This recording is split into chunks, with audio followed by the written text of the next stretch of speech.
Bapak Ibu, para kadang kinasih simbah-simbah lan adik-adik, para rama suster bruder berkah dalem Gusti, sugeng rawuh wonten ing PDSK channel menika. Kados pundi kabar panjenengan?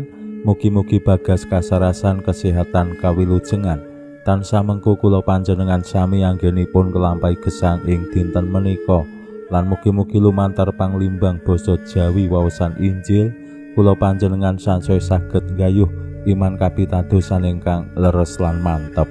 Langkung-langkung anggenipun kula panjenengan sansaya gentur, lebet lan mantep anggenipun nderek Gusti asung pasuksen menggaing katresnan lan kasaenan dalem wonten ing gesang padintenan. Mlebeting minggu prapaskah kaping sekawan kula panjenengan dipun paringi tulodo kados pundi iman kapitadosan tiang-tiang jaman semanten ing ngarsa dalem Gusti. Menapa kemawon sing ditindakake Gusti Yesus anggere pracaya bakal ngawuhake kawilujengan. Kados kapitadosanipun tiang sing kala wingi ing waosan Injil minggu prapaskah kaping sekawan. Lair wuta lajeng diparingi kasarasan kanthi srana mripate dilaleti siti sing dicampuri kecoh dalem. Yen awake dhewe mbayangake mbok menawa ya jijik nggih, ning merga pracaya kapitadosan menika saged ngatasi rasa jijik tumraping menapa sing ditindakake Gusti Yesus. Semanten ugi waosan dinten menika yen tiyang boten gadah kapitadosan sing tumemen bakali ya ragu, bakali ya miyur, gampang banget mutung. Menika saged dados srana anggenipun kula panjenengan kelimbang diri sakjroning dados tiyang Katolik murid-murid dalem Gusti ngantos titi wanci dinten menika. Menapa estu iman kapitadosan kula panjenengan dumateng Gusti menika nggih sampun teguh santosa, menapa tasih miyur, tasih gampang ceklek, gampang mutung, mengeluh lan sapanunggalane.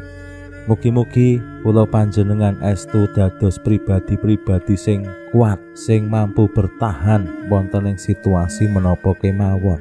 Asring kula tasih ngadepi dados rama ing paroki, mireng utawi nggih ngadepi piyambak tiang-tiang utawi nyuwun sewu umat sing mutungan. Ngadepi perkara ana ing lingkungan, kadangkala ya terus sing kalah, sing rumangsa dadi korban mutung, ora gelem ngetok meneh. Dilokke sithik ya terus mutung, dingel-ngel sithik padahal ya jane bener sesuai administrasi umpamane mutung. Nah menika dados kaca benggala tumraping kula panjenengan kados pundi mbangun iman sing teguh santosa. Pramila monggo kita pirengaken sabda dalem Gusti ing dinten menika lan kita wiwiti kanthi sembahyang sawetawis. Konjo ing asma dalem Yang Rama saha Yang Putra tuwin Yang Roh Suci. Amin. Suwawi sami munjuk Gusti Yesus sabda dalem Yang Rama ingkang sampun manjalma, mugi karsa ngandika dhateng kawula wonten ing asepen ing telenging manah kawula. Kabikao kekiyatan lan panglipur ingkang manjing ing sabda dalem kapenuwana kawula mawi ro ing kawicaksanan dalem. Mugi-mugi srana anggen kawula maos lan mirengaken sabda dalem kawula sansaya nunggil ing sampeyan dalem. Amin.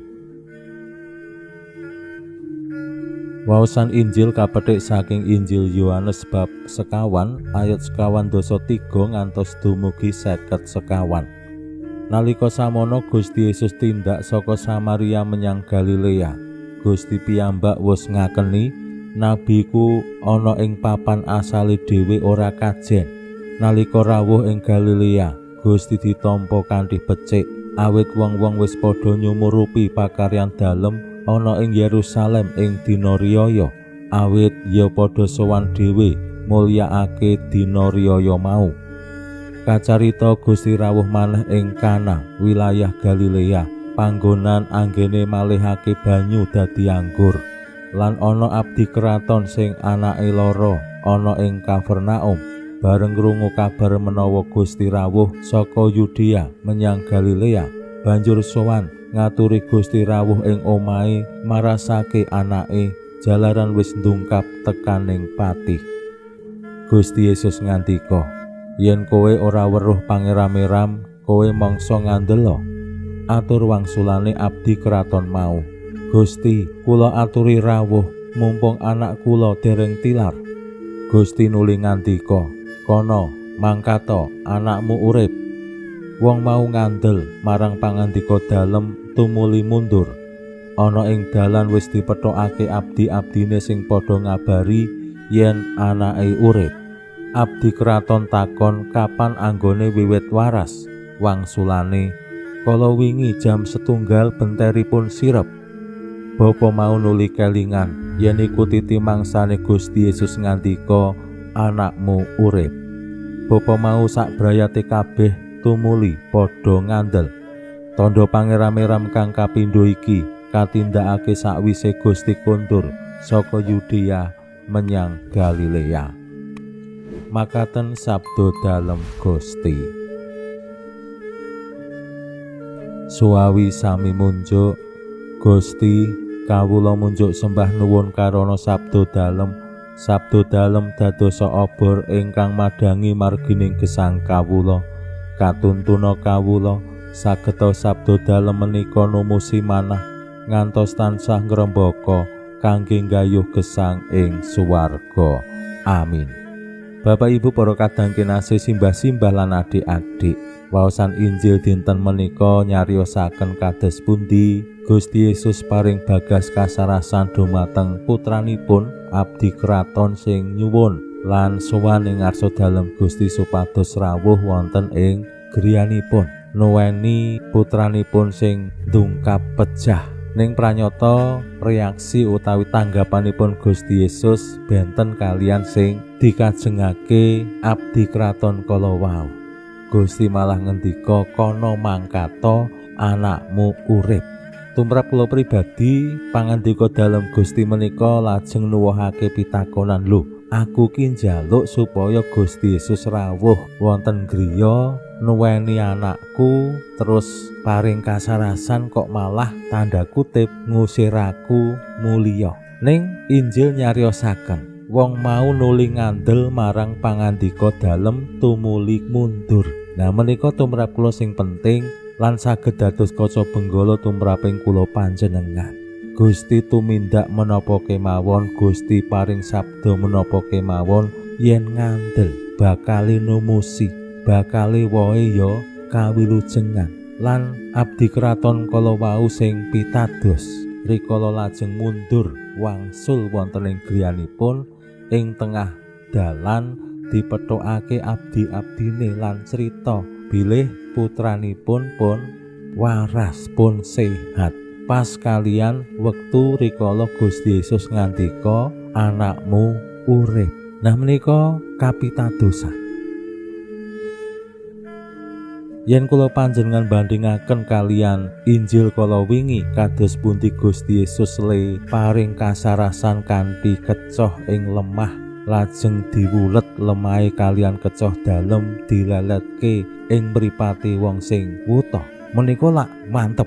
Kados awake dhewe kadang kala yen nyuwun berkah saking Rama, nyuwun didongani, kadang kala butuh keyakinan. Siji, ramane le sembayang ya kudu tenanan. Loro, nyuwun diberkahi kanthi tangan sing mantep. Kepara wonten ugi sing nyuwun diberkahi bathuke. Yen ibu-ibu hamil ya nyuwun diberkati padarane lan sapanunggalane kanggo bangun rasa mantep. Termasuk mbok menawi wonten umat sing kepengin yen dikepyuri toya suci menika ora mung saiprit ning ya ngasih kembroh supaya apa ben mantep. Nah, abdi keraton kala wau yen nggadahi aliran sing mekaten mbok menawi ya ora puas kalian menapa sing dadi pangandika dalem Gusti, kok Gusti malah ngendika kono mangkato anakmu urip.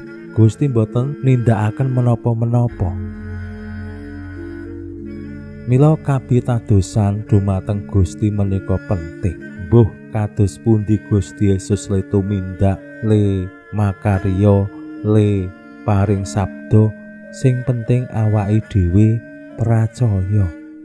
Pinuji Allah sakmenika sarta ing salami-laminipun. Salam sehat, salam bahagia, salam katentreman.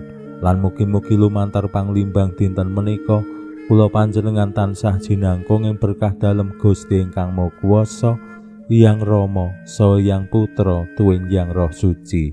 Amin.